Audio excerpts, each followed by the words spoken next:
வணக்கம் டீச்சர்ஸ், இது ஸ்ரீ பாலாஜகன் கந்தசாமி. ஒரு முக்கியமான ஒரு நியூஸோடையும் என்ன ஒரு மோட்டிவேஷன் வீடியோ தான் கூடவே வந்துட்டு நம்ம கிளாஸ் வீடியோவை இன்னைக்கு நம்ம போட ஆரம்பிச்சிட்டோம். இன்னைக்கு தமிழ் கிளாஸ் வந்து வீடியோவை இதில் வர ஆரம்பிச்சோம். ரைட், இப்போ இந்த என்ன ஏற்கலப்பை பின்னாடி இருக்கு, இதுல என்ன நம்ம மெசேஜ் சொல்ல போறோம் அப்படின்னா, உண்மையிலேயே எனக்கு பிடிச்ச ஒரு கதை இது. என்ன அப்படின்னா, ஒரு முனிவர் வந்துட்டு ஒரு கிராமத்துக்கு போயிருப்பார். அந்த கிராமத்துல இருக்கிறவங்கள இவரை கண்டுக்க மாட்டாங்க. இவரை வந்து ஒரு ஆளாவே பொருட்டாவே எடுத்துக்க மாட்டாங்க. இவரை வந்து கண்டுக்காம கம்முன்னு போயிடுவாங்க. இவர் பார்த்துட்டு இந்த முனிவர் இருந்துட்டு கோவம், யாருமே நம்மளை கண்டுக்க முடியாது இந்த ஊர்ல, நம்ம என்ன அந்த அளவுக்கு வேல்யூ இல்லாத பர்சனா அப்படின்னு சொல்லிட்டு அவர் என்ன பண்ணிருப்பாருன்னா சாபம் விட்டுருவார். இந்த ஊருக்காரங்க இந்த கிராமத்துக்கு வந்து அடுத்த 12 வருஷத்துக்கு மழை கிடையாது, மழை வரக்கூடாது அப்படின்னு சாபம் விட்டுருவார். ஊர் மக்கள்லாம் பார்த்துட்டு, ஐயோ சாமி முனிவரை ஏன் இப்படி எல்லாம் பண்ணிட்டீங்க அப்படின்னு அவர் காலில் விழுந்து வணங்கி எல்லாம் இதை செஞ்சு எல்லாம் பண்ணியிருப்பாங்க. பட் அவர் பாட்டுக்கு சரி நீங்க கண்டுக்கல நான் கிளம்புறேன்ட்டு போயிடுவார். இதை பார்த்த இந்திரன், மேல இருக்கக்கூடிய இந்திரன் இருந்துட்டு என்ன பண்ணுவாருன்னா, அவர் சங்கு ஊதுனாதான் அங்க மழை பெய்யும் இல்லைங்களா. சரின்ட்டு ஓகே, இவர் முனிவர் வந்து சாப்பிட்டு விட்டார், இனிமே 12 வருஷத்துக்கு இந்த சங்குக்கு வேலை இல்லை அப்படின்ட்டு எடுத்து வச்சிருவார். அப்புறம் அந்த ஊர் மக்களும் ஒவ்வொரு நாளும் என்ன பண்ணிருப்பாங்கன்னா, சரி அவ்வளவுதான், நீ 12 வருஷத்துக்கு இங்க மழை வராது, நம்ம விவசாயம் பண்ண முடியாது, எதுவும் பண்ண முடியாது, கம்முன்னு உட்காந்துருப்பாங்க. சோம்பேறிகளாக கம்முன்னு உட்காந்துட்டே இருந்திருக்காங்க. இதை பார்த்துட்டு இருந்த ஒரே ஒருத்தர் மட்டும் என்ன பண்ணிருப்பாருன்னா, இவர் என்ன பண்ணிருப்பாருன்னா அந்த கலப்பையை தூக்கிட்டு போயிட்டு இருப்பார் உழுவுறதுக்கு, ஏறு உழுவுறதுக்கு போயிட்டு இருப்பார். அப்ப அந்த ஊர்ல இருக்கிறவங்கள கேட்பாங்க, அதான் மழையே 12 வருஷத்துக்கு வராது, நீ ஏன் இந்த கலப்பை எடுத்துட்டு போயிட்டு இருக்க, போய் வேலை இருந்தா பாரு அப்படின்னு சொல்லிட்டு சொல்லலாம். அதுக்கு அவர் இருந்துட்டு சொல்லுவாரு, ரைட், நான் 12 வருஷத்துக்கு உங்களை மாதிரி நான் அமைதியாவே இருந்துடுறேன், பட் 12 வருஷத்துக்கு அப்புறம் மழை பெய்யும்ல, அப்ப ஏர் உழுவும்ல, இந்த 12 வருஷத்துல என்னுடைய தொழிலாகிய உழு தொழிலை நான் மறந்துடுவேன். என்னுடைய தொழில் மறக்காம இருக்கணும்னா மழை பெய்தாலும் சரி மழை வரலனாலும் சரி நான் வந்துட்டு என் தொழில் நான் செஞ்சுட்டு இருப்பேன், அப்பதான் என் தொழில் எனக்கு மறக்காம இருக்கும் அப்படின்னு அவரு தன்னுடைய வேலையை செய்வதற்காக கலப்பை எடுத்துட்டு வயலுக்கு போயிடுவார். உடனே இந்திரனும் பார்த்துட்டு, ஓ இதனால வம்பா இருக்கு, 12 வருஷத்துக்கு பின்னாடி நாமளும் இந்த தொழிலை மறந்துட்டா சங்கு ஊதுற அந்த தொழிலை மறந்துட்டா என்ன பண்றது அப்படின்ட்டு அவரும் பழக்க தோசையில எடுத்து சங்க ஊதிடுவார். இவரு கலப்பை எடுத்துட்டு போனதை பார்த்துட்டு அவர் சங்கு ஊதின உடனே மழையும் பெய்ய ஆரம்பிச்சிட்டான். சோ இங்க நான் சொல்ல ஒரு விஷயம் என்னன்னா, நீங்க படிக்கிறவங்க படிச்சாதான் நம்மளால எக்ஸாம் பாஸ் பண்ண முடியுங்கிறது நல்லா தெரியும். நம்ம தொழிலாகிய படிப்பு தொழிலை அப்புறம் பார்த்துக்கலாம். இப்போ பிஓ எக்ஸாம் இன்னும் ஒரு 5 மாசம் கழிச்சு நோட்டிஃபிகேஷன் வருது, நம்ம இப்ப இருந்தே கொஞ்சம் அப்படியே ரெஸ்ட் எடுத்துக்குவோம் அப்படின்னு இருக்கிறதும் பெஸ்ட். அடுத்த ஒரு எக்ஸாமுக்காக சரி அடுத்த முறை எக்ஸாம் பார்த்துக்கலாம், இப்ப நமக்கு ஏகப்பட்ட கமிட்மெண்ட் இருக்கு அப்படின்ட்டு நாம மற்ற வேலைகளை கவனம் செலுத்திட்டோ இல்ல சும்மா உட்காந்துட்டு இருந்தாலும் சோம்பேறித்தனமா இருந்தாலோ சச்சினே ஆனாலும் அடிச்சாதான் ரன்.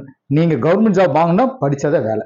நீங்க வந்து படிக்கிற உங்களுடைய தொழிலை எப்பவும் நீங்க செஞ்சுட்டே இருங்க, கண்டிப்பாக நமக்காக அனைத்து சூழ்நிலையும் நமக்கு சாதமாக அமையும். ரைட், இப்போ இன்றைய மோட்டிவேஷனோட நான் இன்னைக்கு கிளாஸ் வீடியோஸ் நான் ஸ்டார்ட் பண்ணிக்கிறேன். இன்றைய கிளாஸ் வீடியோஸ் பார்த்தீங்க அப்படின்னா ப்ரீவியஸ் கொஸ்டின்ல இருந்து வரக்கூடிய ஒரு கொஸ்டின் தான். இது என்ன அப்படின்னா, தமிழ்ல வந்துட்டு 10 பாட்டில் குறைந்த அடிகளை கொண்ட நூல் முல்லைப்பாட்டு ஆகும். இது கூற்று 1. கூற்று 2, முல்லைப்பாட்டு வெண்பாவால் இயற்றப்பட்டது அப்படின்ட்டு ஆன்சர் வந்து கூற்று 1 சரி 2 தவறு அப்படிங்கிறது இந்த கேள்வி. அதாவது பிஓ 2023 கேட்ட ஒரிஜினல் கொஸ்டின்ஸ் இது. ஸோ இந்த டைட்டில் சம்பந்தமா தான் இன்னைக்கு முழுக்க வீடியோ நம்ம பார்க்க போறோம். இதுல என்ன நம்ம சொல்ல போறோம்னா, இந்த 10 பாட்டு 8 தொகை அப்படிங்கிறத நமக்கு இந்த டைட்டில் வந்த கேள்வி. முதல்ல கேட்ட கேள்வி என்ன, அதுல வந்து முல்லைப்பாட்டு சம்பந்தப்பட்ட கேள்வி வந்து கேட்டிருந்தாங்க. முல்லைப்பாட்டு பாத்தீங்கன்னா குறைந்த அடிகளுடைய நூல் வந்து சொல்லப்படுது. அதுல வந்து பாத்தீங்கன்னா 103 அடிகள் கொண்டது முல்லைப்பாட்டு. 103 103 அடிகள் கொண்டது முல்லைப்பாட்டு. இதோட ஆசிரியர் பாத்தீங்கன்னா நப்பூதனார். இவரை காவிரி பூம்பட்டினத்து, புரியுங்களா, ஊர் பேரையும் சேர்த்து காவிரி பூம்பட்டினத்து பொன்வணிகனார் மகனார் நப்பூதனார் அப்படின்னு சொல்லுவாங்க. முதல்ல 10 பாட்டு நூல்கள் என்னன்றதை நம்ம வரிசையா பார்த்துக்கலாம். திருமுருகாற்றுப்படை, பெருமானாற்றுப்படை, சிறுபானாற்றுப்படை. இதுல வந்து ஒரு ஷார்ட்டா ஒண்ணு மைண்ட் வச்சுக்கோங்க. முதல்ல வரக்கூடிய 5 பாத்தீங்க அப்படின்னா ஆற்றுப்படை நூல்கள் 5 அப்படின்னு சொல்லுவோம். ஆற்றுப்படை முடியும் சரிங்க. 5வது மலைபடுகடாம் இருக்கு. மலைபடுகடாம் அல்லது கூத்தராற்றுப்படை அப்படின்னு சொல்லுவாங்க. கூத்தராற்றுப்படை. இதுல பாருங்க, முருகரை பத்தி சொல்லப்படுது. பெருமானாற்று, சிறுபானாற்று, அப்ப பெருசு சிறுசு அங்கே வந்துருது. அப்ப பொருளாற்று, மலைபடுகடம் அல்லது கூத்தராற்றுப்படை. இது வந்து இந்த ஆற்றுப்படைகளை இந்த மெயின்ல வச்சுக்கிட்டோம் அப்படின்னா மனசு நிற்கிறதுக்காக. அடுத்து பாருங்க, குறிஞ்சி, முல்லை, மருதம், நெய்தல், பாலை அப்படின்னு அந்த 5 வகை நிலங்களை மனசுல வச்சுட்டா இந்த பாடல்கள் வரிசை வந்துடும். குறிஞ்சி பாட்டு, முல்லைப்பாட்டு, மருதம் அப்படின்ற இடத்துல மதுரை காஞ்சி மாவை எடுத்துக்கணும். நெய்தலுக்கு நெர்னல் வாடை அப்படின்னு மைண்ட் வச்சுக்கணும். பாலைக்கு பட்டினப்பாலை. சோ இந்த 10 நூல்கள் ஈஸியா மைண்ட் வச்சுக்கலாமா? சோ இந்த 10 பாட்டு நூல்கள் வரக்கூடிய இந்த 10 நூல்கள் ஈஸியா மைண்ட் வச்சுக்கணும். இதுல வந்து ஆட்டுப்படை நூல்கள் சொல்லுவோம். இதுல அகப்பொருள் 3, முல்லைப்பாட்டு, குறிஞ்சி பாட்டு, பட்டினப்பாலை. முல்லை, குறிஞ்சி, பட்டினப்பாலை. இது வந்து பாத்தீங்கன்னா இந்த 3 பாத்தீங்கன்னா அகப்பொருள் 3 அப்படின்னு சொல்லுவாங்க. சரிங்களா? புறப்பொருள் ஒண்ணு, மதுரை காஞ்சி மட்டும் புறப்பொருள். அகமும் புறமும் தழுவியது ஒண்ணு, நெடுநல்வாடை. சரிங்களா? அகமும் புறமும் தழுவியது. இப்போ திருமுருகாற்றுப்படையில் நக்கீர திருமுருகாற்றுப்படையும் நெடுநல்வாடையும் உருத்திரங்கண்ணனார் பட்டினப்பாளையம் பெருமானாற்றுப்படையை எழுதியிருப்பாரு. சரிங்களா? பட்டினப்பாளைய பெரும்பானாட்டுப்படை வந்து உருத்திரங்கண்ணனார் இதுல எழுதியிருப்பாரு. சரிங்களா? பட்டினப்பாளையத்தில். ரைட். இப்ப என்ன மொத்தம் ஒவ்வொன்றும் பாடியிருப்பாங்க. சரிங்களா? இது என்ன எத்தனை பேர் பாடுவாங்க பாத்தீங்கன்னா மொத்தம் ஒரு 7 பேர் வருவாங்க. கரிகாலன், பொன்னராற்றுப்படை, பட்டினப்பாலை, இந்த ரெண்டுக்கும் பாட்டுரை தலைவன் கரிகாலன் தான். கரிகால் சோழன், கரிகால் பெருவல் தான் சொல்லலாம். பாண்டிய நெடுஞ்செழியன் வந்து நெடுநல்வாடை, மதுரை காஞ்சி, முல்லைப்பாட்டு, இந்த 3 பாடலுடைய பாட்டுடைய தலைவன் பாண்டிய நெடுஞ்செழியன் அப்படின்னு சொல்லலாம். 10 பாட்டுல பெரியது எதுன்னு பாத்தீங்கன்னா மதுரை காஞ்சி. இதெல்லாம் சில ஸ்பெஷல். பெரிய இது என்னன்னா மதுரை காஞ்சி, சின்னது முல்லைப்பாட்டு. அப்போ இப்ப இந்த இடத்துல வந்து இப்ப முதல்ல வந்து நம்ம திருமுருகாற்றுப்படை வச்சு நம்ம பார்க்க ஆரம்பிச்சலாம். இதுக்கு இந்த திருமுருகாற்றுப்படைக்கு ஸ்பெஷல் நேம் ஒண்ணு இருக்கு. என்ன பாத்தீங்கன்னா புலவராற்றுப்படை அல்லது முருகு அப்படின்ற வேறு பெயர்கள் உண்டு. முருகு பொருநாறு 12 முல்லை பெருகு வள மதுரை காஞ்சி, நம்ம அந்த வரிசை அந்த இதுல படிப்பு பாருங்க. அந்த முருகு அப்படின்னு சொல்லப்படுவது வந்து திருமுருகாற்றுப்படை. முருகர் பேர்ல வருது, முருகு அப்படின்னு வச்சுக்கலாம். இதுக்கு வேறு பேர் இருக்கு. இதுல பாத்தீங்கன்னா 317 அடிகள் இருக்கக்கூடிய ஆசிரிய பாவல் ஆன சைவ நூல். ஏன் இந்த எந்த பாவல் ஆனதுன்னு சொல்றோம்னா முல்லைப்பாட்டு வந்து எந்த பாவால் இயற்றப்பட்டது அப்படின்னு சொல்லிட்டு இந்த கூற்று ஒன்றில் கொடுத்துருப்பாங்க இல்லைங்களா? சோ அதனால இது வந்து ஆசிரிய பாவல் இயற்றப்பட்டது திருமுருகாற்றுப்படை. இது 11ஆம் திருமுறையில் இருக்கு. திருமுறைகள் இருக்கு இல்லைங்களா? அதுல 11ஆம் திருமுறை. இதை பாடினவங்க வந்து முருகனுடைய அருள் கிடைக்கும், இதை பாடுறவங்க முருகனுடைய அருள் கிடைக்கும் அப்படிங்கிறது அடியார்களுடைய நம்பிக்கை. இது மொத்தம் 6 பகுதிகள் இருக்கு. அந்த முதல் பகுதி அப்படிங்கிறது முருகனுடைய உயர்வு, அவனது மாலை, சிறப்பு, சூரர், மகளிர் செயல்கள், இது எல்லாத்தையும் வந்து சூரபத்மன் அழிதல், இதெல்லாம் வந்து முதல் பகுதியில் இருக்கும். 2ஆம் பகுதியில் பாத்தீங்கன்னா முருகனுடைய யானை இயல்பு, அப்புறம் ஆறுமுகங்களுடைய அருட்செல்வம், இதை பத்தி சொல்லியிருக்கும் 2ஆம் பகுதி. 3ஆம் பகுதி வழிபட வரக்கூடிய முனிவருடைய ஒழுக்கம், திருநான்குடியோட அந்த தோற்ற பொழி, இதெல்லாம் சொல்லியிருப்பாங்க. 4ஆவது பகுதியில் பாத்தீங்கன்னா வழிபடும் அந்தனர் இயல்பு, அவருடைய முருகன் வழிபடக்கூடிய அந்த முருகன் வழிபடுற மாதிரி சொல்லுது இதெல்லாம். 5ஆம் பகுதி குன்றக்குறவை, ஆடு மாடு மகளிர்தம் செயல்கள், அப்புறம் முருகனுடைய ஆடை அணிகலன்கள், இதை பத்தி எல்லாம் சொல்றது 5ஆம் பகுதி. 6ஆம் பகுதி வந்து முருகன் எழுந்திருக்கக்கூடிய இடங்கள், பழங்குடி சோலை அருவியுடைய வளத்தை பத்தி இதுல சொல்லியிருக்கோம். சரி, இதுதான் திருமுருகாற்றுப்படையில் இருக்கக்கூடிய முக்கியமான கண்டென்டா நம்ம சொல்றது. நெக்ஸ்ட் இதுல வரக்கூடிய வந்து பொருணராற்றுப்படை எடுத்துக்கலாம். பெருமானாற்று அப்புறம் பாத்துக்கலாம். பொருணராற்றுப்படையில வந்து என்ன சொல்ல போறோம், இதுல இருக்கக்கூடிய முக்கியமான ஒரு சில பாயிண்ட்ஸ்ல பாத்தீங்கன்னா பொருணராற்றுப்படை இது 248 அடிகள் கொண்டது. 248 அடிகளை கொண்டது. முடத்தாமக்கண்ணியரால் பாடப்பட்டது. பரிசில் பெற்ற பொருணன் பரிசில் வாங்க இருந்த இன்னொரு பொருணனை பார்த்து சொல்லுவார், அதாவது கரிகால் சோழன்கிட்ட போய் நீ வாங்கு அப்படின்னு ஆற்றுப்படுத்தியது இது. கரிகால பெருவத்தினுடைய சிறப்பு, வீரம், அந்த இதெல்லாம் சொல்லக்கூடியது எல்லாத்தையும் சொல்லக்கூடியது இந்த பாட்டுல சொல்லியிருப்பாங்க. அடுத்து இதுல பாட்டுரை தலைவன், அடுத்த பாட்டுரை தலைவன் இதுலயே வந்து பாத்தீங்கன்னா தொண்டைமான் இருந்தன்னு சொல்லுவாங்க. பெரும்பானாற்றுப்படை, தொண்டைமான், பெரும்பானாற்றுப்படையில பெரும் பானாறு, பானா தொண்டை அப்படின்னு மெனிச்சுக்கோங்க. அடுத்து இது பொன்னராற்றுப்படை, அங்க அதோடு விட்டுருங்க. பெரும்பானாற்றுப்படையில பெரும்பானா 3 சின்ன வருதா, தொண்டை, தொண்டைமான், இளந்திரையன் அப்படின்னு வச்சுக்கோங்க. ஆற்றுப்படை அப்படின்னா உங்களுக்கு தெரியும், வள்ளல் ஒருத்தர்கிட்ட பரிசு வாங்கிட்டு திரும்புறப்ப புலவர், பாணர் இவங்களை எல்லாம் அந்த வள்ளல்கிட்ட போய் பரிசு வாங்க சொல்லி மற்றவங்களுக்கு வழிகாட்டுறது, அதான் ஆற்றுப்படுத்துதல் அப்படின்னு சொல்லுவோம். சோ இது வந்து ஆற்றுப்படை இலக்கியம் அப்படின்னு சொல்லுவாங்க. அடுத்தது பாருங்க, சிறுபானாற்றுப்படையில இருக்கக்கூடிய முக்கியமான தகவல்கள் என்னன்னு பாருங்க. இதை இயற்றியவர் வந்து நல்லூர் நத்தார் தான். சிறுபானாற்றுப்படையில கடலூர் வள்ளல்கள் 7 பேரை பத்தி சொல்லக்கூடியது. பேகன் வந்து பொதினி மலையை ஆட்சி பண்ணியிருப்பாரு. பேகன் அந்த 7 வள்ளல்கள் பாத்தீங்கன்னா பேகன், காரி, இதெல்லாம் வரிசை போறீங்களா, பேகன், பாரி, காரி, இவங்கெல்லாம். பேகன் வந்து பொதினி மலையை, தற்போது இன்னைக்கு இருக்கிறது வந்து பழனி மலையை ஆண்டதை சொல்லுவாங்க. பாரி பரம்பு மலையை ஆட்சி பண்ணியிருப்பாரு, அது பிரான்மலை அப்படின்னு சொல்லுவாங்க. காரி மயமான் நாடு, மலாடு அப்படின்னு சொல்லுவாங்க. 4ஆவதாக வரக்கூடிய அந்த வள்ளல் பேர் ஆய் அண்டிரன் அப்படின்னு சொல்லக்கூடியது. இவர் வந்து பொதிய மலை, அகத்தியர் மலைன்னு சொல்லுவாங்க. அப்புறம் அதிகமா நம்ம சொல்றோம்ல, அவர் வந்து தகடூர், இன்னைக்கு தருமபுரி மாவட்டம் தகடூர், தருமபுரி.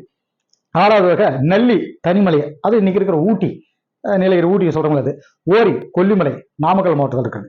இதுலயே இன்னொரு வள்ளல் பத்தி சொல்லியிருப்பாங்க சிறுபானாற்றுப்படையில், அதாவது குமண வள்ளல் அப்படின்னு ஒருத்தர். இவர் வந்து புறநானூறு சொல்லும். இதுல என்ன அப்படின்னா, தமிழுக்கு தலை கொடுத்த குமண வள்ளல் அப்படின்றது புறநானூர்ல வரக்கூடிய அந்த குமண வள்ளல் பத்தி சொல்லுவாங்க.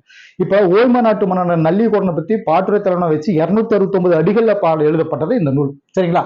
ரைட். இப்போ வள்ளல்களை கருதப்பட்ட குறுநில மன்னர்களை பத்தின செய்திகளையும் இந்த பாடப்பகுதியில் கொடுத்திருப்பாங்க. ரைட். அடுத்து மதுரை காஞ்சியை நம்ம எடுத்துக்கோம். இம்பார்ட்டன்டான ஒரு சில விஷயங்கள். மாங்குடி மருனார் எழுதியிருப்பாரு. மதுரையை சிறப்பிச்சு பண்ண நூல்கள்ல 17 மேல்கணக்கு நூல்கள்ல மதுரை காஞ்சி முதன்மையானதுன்னு சொல்லுவாங்க. மதுரைக்கு ஸ்பெஷலுங்களா. இந்த நூல் பாத்தீங்கன்னா மதுரை மக்களுடைய அந்த வாழ்விடம், கோட்டை கொத்தளம், காலையில தொடங்கி மறுநாள் விடியல் வரைக்கும் அந்த நகரத்தை சுத்தி வந்த மாதிரி ஒரு முறைப்படுத்தி சொல்லக்கூடிய அந்த வர்ணனை பாடல் இதுல சொல்லப்படுது. இதுல மதுரை காஞ்சின்னு சொல்றோம் இல்லைங்களா, இந்த காஞ்சி அப்படின்னா காஞ்சியுடைய பொருள் வந்து நிலையாண்மை அப்படின்னு சொல்லுவாங்க. நிலையாமை அப்படின்னு பொருள். நிலையாமை. மதுரையுடைய சிறப்பை பற்றி பாடுறதுனாலையும் நிலையாமையை பற்றி பாடுறதுனாலையும் மதுரை காஞ்சி அப்படின்னு பேர் வந்தது. இது பாத்தீங்கன்னா 782 அடிகள் கொண்டது, 782. இது மதுரை காஞ்சி வந்து 782 அடிகள் கொண்டது அப்படின்னு சொல்லப்படுது.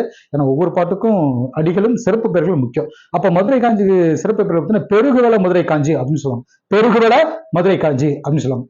இதோட பாட்டுடைய தலைவன் தலையானங்கணத்தை சேர்வென்ற பாண்டிய நெடுஞ்செழியன். தலையானங்கணத்தை சேர்வென்ற பாண்டிய நெடுஞ்செழியன் சொல்லுவாங்க. மதுரை காஞ்சி பாடியவர் பார்த்தீங்கன்னா மாங்குடி மருதினார். இவர் திருநெல்வேலி மாவட்டத்தில் இருக்கக்கூடிய மாங்குடி அப்படிங்கிற ஊர்ல பிறந்தவர். சரிங்களா? 8 தொகையில 13 பாடல்கள் பாடியிருக்கார். அடுத்து நெடுநல் வாடை. நெடுநல் வாடை பற்றி என்ன நம்ம தெரிஞ்சுக்கணும்? பாண்டிய நெடுஞ்செழியன் பாட்டுடைய தலைவனாக கொண்டு மதுரை கணக்காயனார் மகனார் நக்கீரர் இயற்றிய நூல் தான் வந்து நெடுநல் வாடைன்னு சொல்லுவாங்க. 10 பாட்டுல 188 அடிகள் கொண்டது. 888 188 அடிகளை கொண்ட நூல் இது. ஆசிரியப்பாவால் இயற்றப்பட்டது அப்படின்னு சொல்லப்படுது. சரிங்களா? சரி, அடுத்து மலைபடுகடம். கூத்தராற்றுப்படை அல்லது மலைபடுகடம் சொல்லக்கூடிய இந்த நூலை பத்தி என்ன தெரிஞ்சுக்கலாம்? பெருங்கௌசிங்கர் எழுதியிருப்பார். சும்மா அப்படியே ஒரு மேலோட்டம் தெரிஞ்சுக்கலாம். 583 அடிகள் கொண்டது. 583 583 அடிகளை கொண்ட இது கூத்தராற்றுப்படை அப்படின்றது வேறு பேருண்டு. நன்னன் அப்படின்ற ஒரு குறுநில மன்னனை பாட்டுடைய தலைவனாக வச்சு ரணியமுட்டத்து குண்டூர் பெருங்கௌசிங்கனார் பாடியது மலைபடுகடம். சரிங்களா? ரைட். அடுத்து இதுல இருக்கக்கூடிய இது வந்து மேக்சிமம் பார்த்திருப்போம். முல்லைப்பாட்டை பத்தி நான் முன்னே சொல்லியிருப்பேன். பெருமாநாட்டுப்படையும் உங்களுக்கு இதுல சொல்லியிருப்பேன். நெக்ஸ்ட் இதுலயே வந்துட்டு மதுரை காஞ்சியினுடைய சிறப்பு பெயர்கள்ல வரிசை ஒவ்வொன்றும் தனியா எழுதியிருக்கேன். உங்களுக்கு தேவைப்படுறதா இந்த ஹின்ஸா நீங்க எடுத்துக்கோங்க. 8 தொகையில் வந்து நம்ம என்ன தெரிஞ்சு போறோமே? நல் நற்றினை, நல்ல குறுந்தகை, ஒத்த பெற்று 500, ஓங்கு பெருவடல், கட்டெந்து உரைத்தும் கலையோடு அகம்புறமென திறந்த 8 தொகைன்னு சொல்ற மாதிரி அதுல நற்றினை குறுந்தகை 500 அதனுடைய அடைமொழியோட மனப்பாடம் இன்னும் கொஞ்சம் ஸ்பெஷலா இருக்கு. இதுல என்ன ஸ்பெஷல்னா 2426 இந்த டிஜிட்டை மைண்ட் வச்சுக்கோங்க. 24, 26 தனிநிலை செய்திகளையும் பாட்டு அளவு சிறப்பு பற்றிய இந்த 8 தொகை அப்படின்னு சொல்லப்படுது. சரிங்களா? 8 தொகையில ஏறத்தாழ 2360 பாக்களை 500 புலவர்கள் பாடியிருப்பாங்க. சரிங்களா?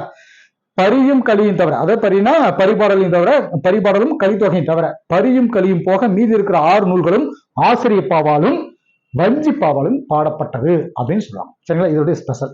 முதல்ல நற்றினை பத்தி என்ன நம்ம தெரிஞ்சுக்கலாம். நல் என்னும் அடைமொழி இல்லைங்களா? நற்றினை 8 தொகை நூல்கள்ல முதலாவதாக வச்சு போற்றப்பட்ட நூல் இது. நல் நல் அப்படின்றது நல்லத்திணை அப்படின்ற அடைமொழியும் போற்றப்படுது. 400 பாடல்கள் கொண்டது. 9 to 12 சிற்றலை, அதாவது 9 to 12 சிற்றலை, 9 சிற்றலையும் 12 பேரலையும் கொண்டது. சரிங்களா? 9 சிற்றலை 12 பேரலை, 9 to 12 வந்து நற்றினையும் சொல்லப்படுது. சரிங்களா? தொகுப்பித்திறம் பேர் பன்னாடு தந்த பாண்டியன் மாறன் விழுதி. நற்றினை பன்னாடை, நற்றினை பன்னாடு தந்த மாறன். ஐயோ, வேற எதாவது நினைச்சுக்கிறீங்க. இது வந்து மனப்பாடம் பண்றதுக்காக மைண்ட்ல வச்சுக்கிறதுக்காக சொல்றேன். பன்னாடு தந்த பாண்டியன் மாறன் விழுதி. இதோட கடல் வாழ்த்து பாடல பாடினவர் பாரதம் பாடிய பெருந்தேவனார். சரிங்களா? பாடிய புலவர்கள் 175 175 பேர். இந்த டிஜிட்டுக்காக மைண்ட்ல வச்சுக்கோங்க. Very very important. நல் அப்படிங்கிற அடைமொழி கொண்ட நூல் நற்றினை. சரிங்களா? அடுத்து குறுந்தொகையை பத்தி நம்ம என்ன தெரிஞ்சுக்கலாம் அப்படின்னா, குறுந்தொகை பாலை பாடிய பெருங்கடுக்கோ. 8 தொகை நூல்கள் ஒண்ணு குறுந்தொகை. இது தமிழர் வாழ்வினுடைய ஆகப்பொருள் நிகழ்வுகளை கவிதையான வடிவில் கொடுத்திருப்பாங்க. நல்ல குறுந்தொகை, நல் நற்றினை, நல்ல குறுந்தொகை. இதுக்கு ரெண்டுக்கு வித்தியாசம் பாத்தீங்கன்னா மீனிங் கிட்டத்தட்ட ஒரே மாதிரி தான் இருக்கும். நல்லுன்னா என்ன, நல்லன்னா என்னன்னு போட்டு குழப்பிக்கிறீங்க. நல் நற்றினை, நல்ல குறுந்தொகை அப்படிங்கிற சிறப்பு பேர் இதுக்கு இருக்கு. உரையாசிரியர்கள் பலரால் மேற்கோள் காட்டப்பட்ட நூல் இந்த குறுந்தொகை. சரிங்களா? இந்த நூல் தான் முதல்ல தொகுக்கப்பட்ட தொகை நூல் அப்படின்னு சொல்லப்படுது. தொகுத்தவர் யாருங்க? பூரிக்கோ. குருமா பூரி. குருமா பூரி அப்படின்னா பூரி சாப்பிட்றப்ப குருமா இருந்தா நல்லா இருக்கும். சோ குறுந்தொகையும் பூரிக்கோ அந்த மாதிரி மைண்ட் வச்சுங்க. சரிங்களா? கடல் வாத்தினங்களாக 401 பாடல்கள் கொண்டது. இதோட பாடல்கள் பாத்தீங்கன்னா கிட்டத்தட்ட 4 to 8. இது வந்து 9 to 12. குறுந்தொகை வந்து 4 to 8. 4 அடி சிற்றலையும் 8 அடி பேரலையும் கொண்டதுன்னு வச்சுக்கோங்களேன். இதுதான் அவருடைய ஸ்பெஷல். இது ரொம்ப முக்கியம். 1915 சௌரி பெருமாள் அரங்கனார் முதல்ல இந்த நூலை பதிப்பிச்சிருக்காரு. இதுல பதிப்பிச்சாருன்னு வச்சுக்கோங்களேன். பாலை பாடிய பெருங்கடுக்கோ. இந்த பெருங்கடுக்கோ பாத்தீங்க அப்படின்னா இவர் சேரமரபை சார்ந்த மன்னர். இவர் கலித்தொகையில பாலைத்தனையை பாடினதுனால இவருக்கு பாலை பாடிய பெருங்கடுக்கோ அப்படின்ற ஒரு பேர் வரும். அதே மாதிரி அரசர்கள் ஒரு சில பேர் பாருங்க, இளங்கோவடிகள் கூட சிலப்பதிகாரம் இல்லைங்களா, அந்த அரசர்களும் இதுல இருந்திருப்பாங்க. வரலாற்றிலும் பாத்தீங்க அப்படின்னா கிருஷ்ண தேவராயர், அமுக்தமாலியனம் இதெல்லாம் நம்ம சொல்றோம். அதே மாதிரி முதலாம் மகேந்திரவர்மனும் சில இதெல்லாம் எழுதியிருப்பாங்க. சரி, பாலை பாடிய பெருங்கடுக்கோ அப்படின்னு சொல்லப்படுது. அடுத்து வரக்கூடிய நூல் பாத்தீங்க அப்படின்னா 500 5 கூட்டல் குறுமை கூட்டல் 100 500 அப்படின்னு சொல்லுவோம். சரிங்களா? 3 to 6 3 அடி சிற்றலையும் 3 to 6 3 அடி சிற்றலையும் 6 அடி பேரலையும் கொண்டது அகவப்பாக்களால் ஆன நூல் 500.